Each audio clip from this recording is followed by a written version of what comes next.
Munchie! Munchie! Munchie! Again!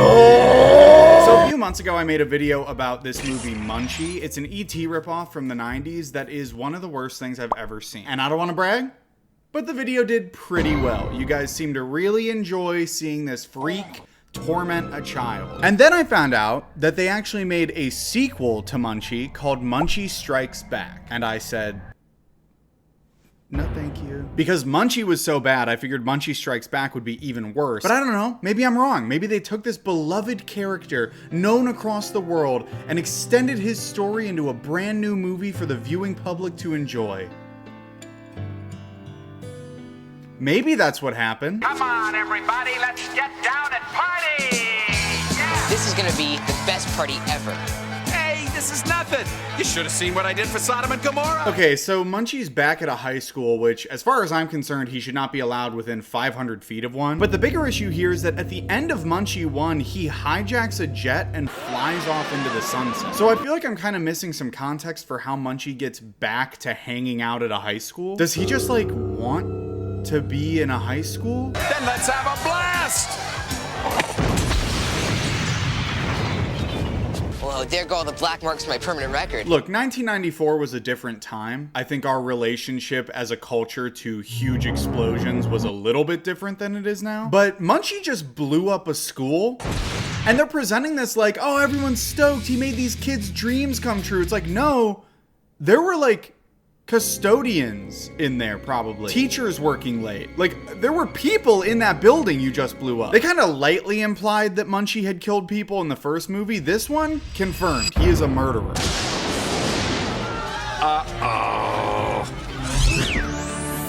Munchie?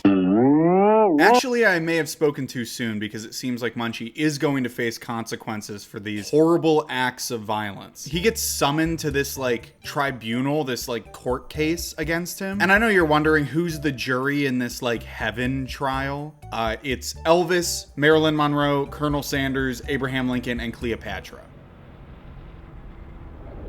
Are these Munchie's peers? So this trial is taking place in, like, heaven, right? Because all these people are dead, presumably. I think Colonel Sanders was dead. Was he even real? I don't know if he was a real guy. Can I get back to the party, please? I'm afraid you've been doing too much partying. Let's see, the sinking of Atlantis. Well, that was quite some bash you had aboard the Hindenburg.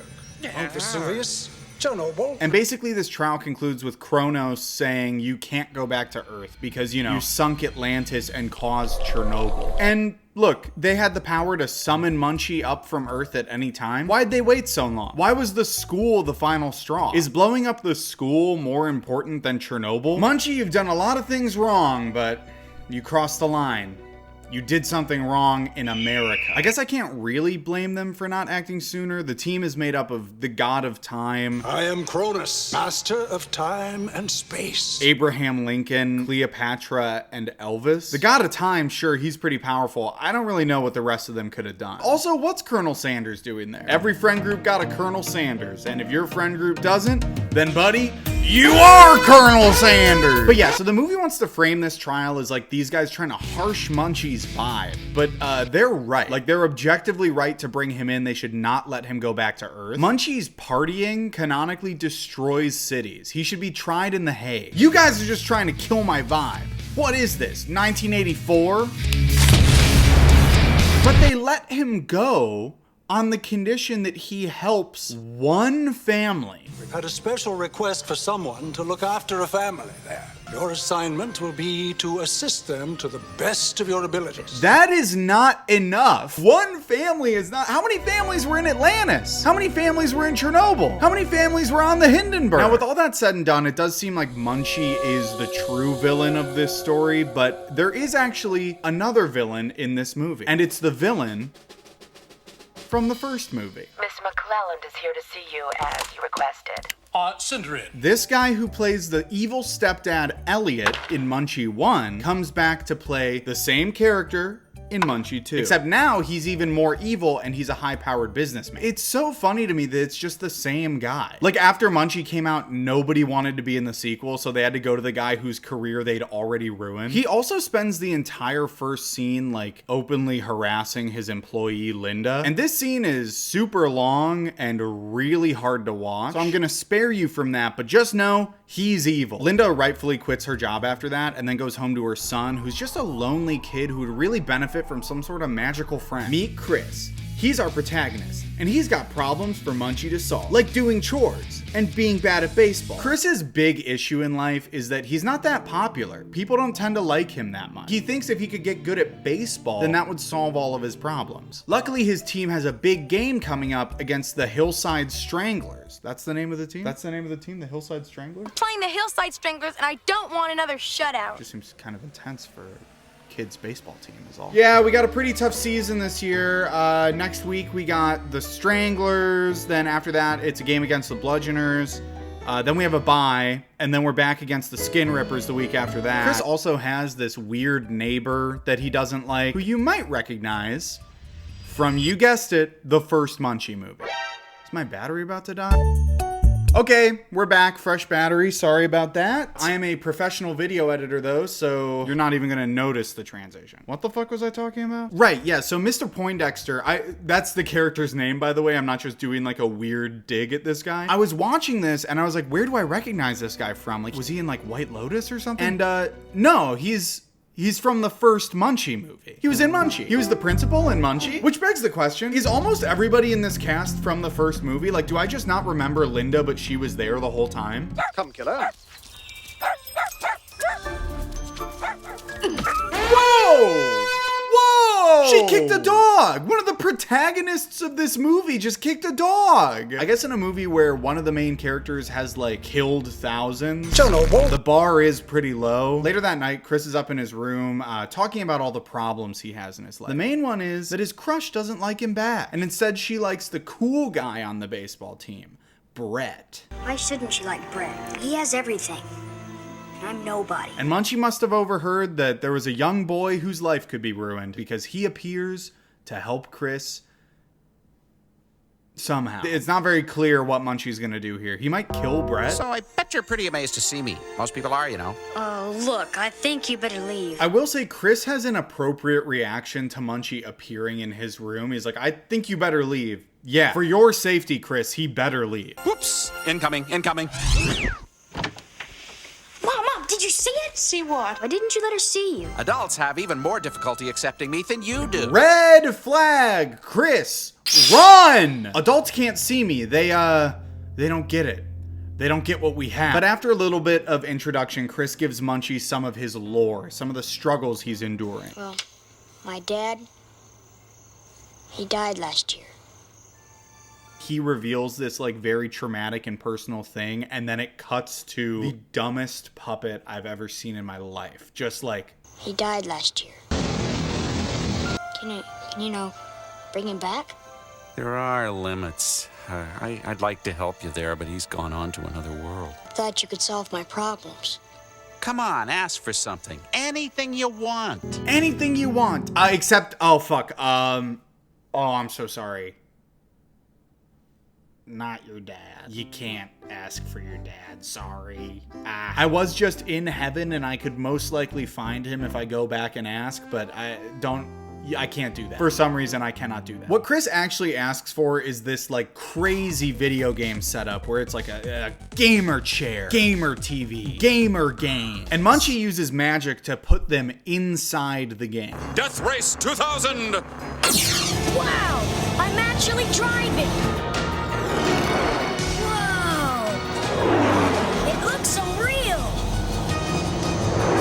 Okay, so let me just make sure I have this all good on my end. The budget is all getting allocated towards a car and plane chase with pyrotechnics. This is for the puppet movie, right? But for Chris, this scene really proves that Munchie's the real deal. He'll steal some shit from the mall, bring it to Chris, and they'll have a crazy time. Who's this kid I know? He says he has this system at home, but I've only seen it in the mall. Well, it's no longer at the mall. We're kind of borrowing it. And all of a sudden, Chris's head is like lighting up with ideas of what he could ask for. Could you, like, get me other things? Anything I wanted? Sure. So you're Donald Trump, okay? Oh. Yeah, that's funny. That's funny that... It's funny they said that in this movie, because at the time, they didn't actually know that he would... But whatever. Chris sets Munchie to work solving all of his problems. Except for that one that we mentioned earlier that Munchie can't solve. But regardless of the trauma he's endured, Chris doesn't have to mow the lawn anymore, baby. That's pretty cool. So Munchie tries to automate the lawnmower, and it winds up going on a killing spree. Classic Munchie. This is kind of a disaster though, because if Chris's mom finds out about Munchie, she's gonna kick him so hard that his skull explodes. Oh my god, it's a magic talking dog.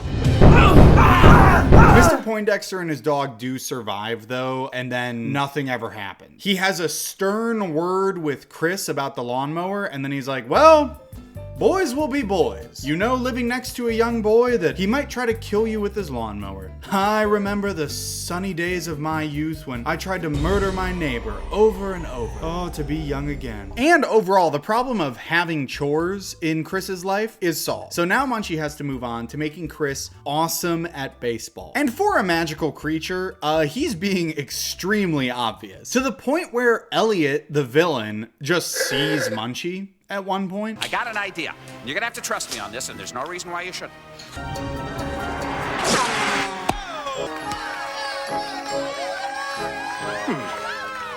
I wonder. You wonder? You saw Munchie. You know what's going on. I wonder, could the magical creature I saw, the magical creature that I've literally met before, be using magic on the baseball? Impossible. He would need magic to do something like that. For the rest of the movie, Munchie sort of performs a psyop to convince everyone that Chris is sick as hell. And baseball is the first step of that. Once Chris strikes out the Stranglers, It can't be. Munchie moves on to the next phase, making Chris popular at the big school dance. This is incredible! Hop in, check it out. Hey, not bad. I mean, you still have Munchie's nose, so I don't know if not bad works here. I think in terms of disguises, this is actually pretty bad. Hey, bad. Also, now they're lip syncing the voice actor with a human actor on set. That way it's still Munchie's voice with this new guy, so we all understand that that's Munchie in disguise, because there's no other way we'd be able to tell. Why not just have the human actor who voiced Munchie play that part? Surely he would have been available to do it. He can't be that busy. He's in a Munchie movie. Now, at this point in the movie, Chris has really started to change. You know, he shows up to the dance and he's so cocky. And Chris's date to the dance, his crush from school, she calls him out on this. So he gets very upset, and Munchie then gives him the power to read people's minds so he can see what they actually think about him. Seems like a little bit of an overcorrection, but let's see where it goes. But I'm not picking up anything from you. That's because I always say what's on my mind. Not a thought in Munchie's head. He's never thought a single thing before. He's like a bug. He acts purely on instinct and reflex. Hey, Sherm, that's some game today, huh? Yeah, some game for you. The rest of us were along for comedy relief. Yeah, some game. I get why they did it this way, because it's a movie, but all these conversations without him being able to read minds go like this. That was some baseball game today, huh?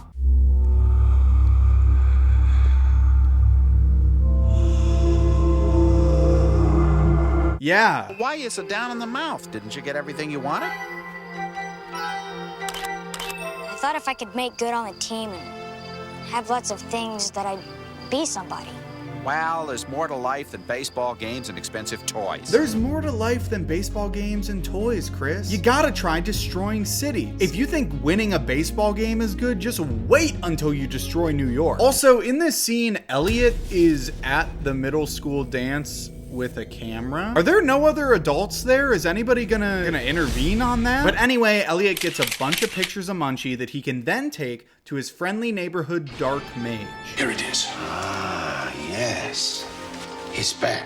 They never address how this businessman knows an evil sorcerer, but They probably just went to school together, right? Also, this video is taking a long time to film, and I have to get to an appointment in like 20 minutes. So I'm gonna come back and finish this tonight, but don't worry, I'm a professional video editor, so you won't even notice the transition. Ta-da! It's the same time of day as it was. You wouldn't even notice anything was different if I didn't tell you. Anyway, the warlock tells Elliot that Munchie is in fact an ancient being. Legend has it that he is the last survivor of a race that ruled the world before man. And he gives him a knife with which to stab him. By the way, sir, you might not still be interested in that poison dagger, would you? Meanwhile, we also find out that Linda is under a bunch of pressure with the bank. This is like a weird B story where the family might lose their house. How much do we owe? Almost $20,000. And so naturally, Chris asks Munchie to conjure up a bunch of money for them. And he's like, oh, I don't know if I can do that. That'd be stealing. I don't suppose you could, like, borrow that money from the bank, could you?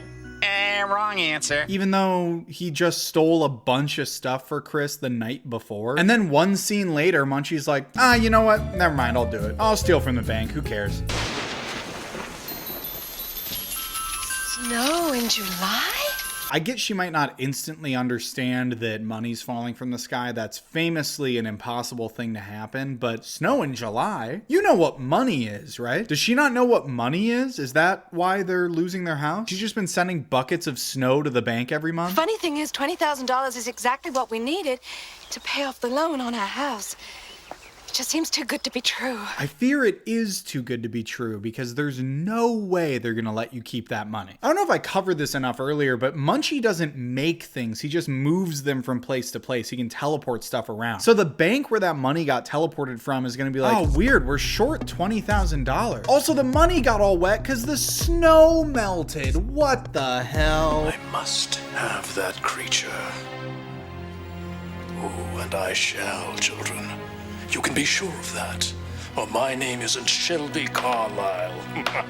It's not. Your name is Elliot. You're a character from the first movie. What? Has he been a different character this whole time? If that's the case, why is he so obsessed with Munchie? Because either A, he's a character from the first movie and he's like, oh, I have to kill Munchie because he ruined my life. Or B, he's a totally new guy who saw Munchie, recognized him, and was like, I have to kill that guy. I don't want to study this creature. I don't want to know anything about it. I'm killing him. I guess it's possible he actually just changed his name, but either way, why didn't they tell us that? I feel like I, as a viewer, as a Munchie expert, sorry, should know. Oh, also add one to the Jake was right counter because a cop shows up and is like, hey, you can't actually keep the $20,000. We don't know where that money came from. You can't just take it. And because money doesn't usually fall from the sky, Linda and Chris have to go defend themselves at the police station. I'm afraid I'm gonna have to ask you to accompany me down to my office.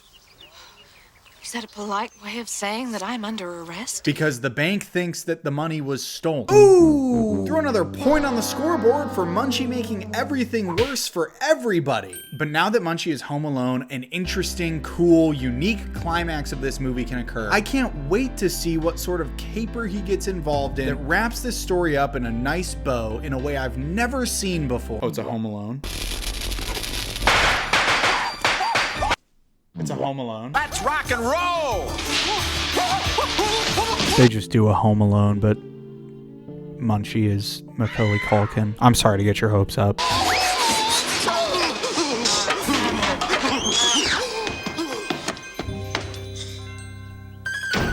That shot of him up the stairs is so scary. Just seeing him like off in the distance looming, the ever-present threat of Munchie. I guess we do know that Munchie could be doing much worse things to Elliot because like he can teleport stuff, so he could theoretically just teleport a bomb inside of his chest. I guess that's pretty messed up for a kid's movie. They probably wouldn't do that.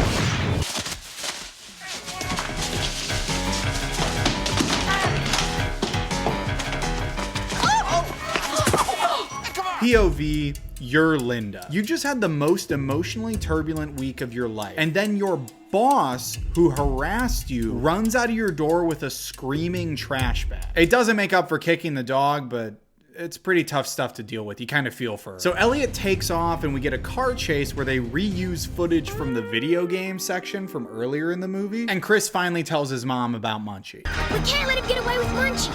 Oh, what is Munchie? Munchie's the little creature I was telling you about. Me introducing my friend to somebody at a party. Hey, this is the little creature I was talking about earlier. Have you guys met? What happens now? You can write me about it, pal. This is where I get off.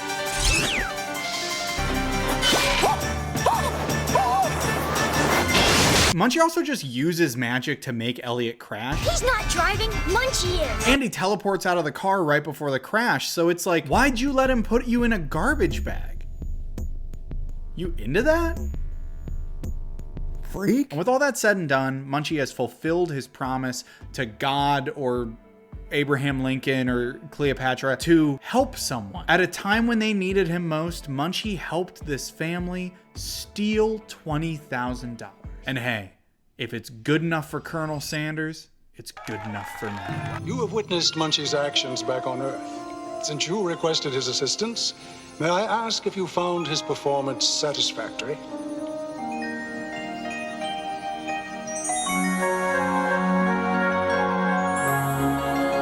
Who is that? Who is that guy? He isn't in this movie. He's not in the first movie. Is that just like a guy I'm supposed to know? Who is that? It's Chris's dad. I had to go back and rewatch a bunch to find out for sure, but yeah, that's Chris's dad. They show one picture of him early in the movie, and I guess I missed it. But also, he doesn't look that much like the picture. Also, sorry, the footage looks like this. I'm recording this in photo booth, and I don't know how to turn the effect And off. now look, the first movie ended pretty badly. It aged pretty poorly.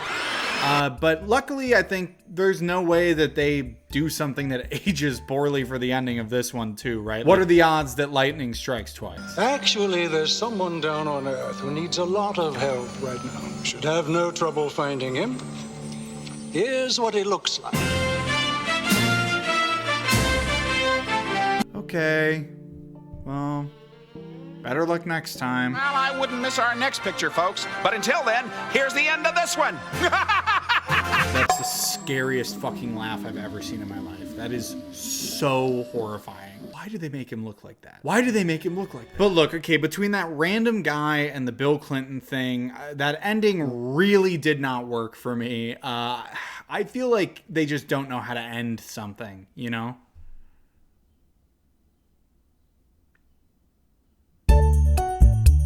Hey guys, it's me again. I still don't know how to turn the effect off in photo booth. But thank you so much for watching and sticking around to the end of the video. I really appreciate when you do that because you don't have to do that at all. What the hell? If any of you guys know how to turn effects off in photo booth, leave that in the comments down below.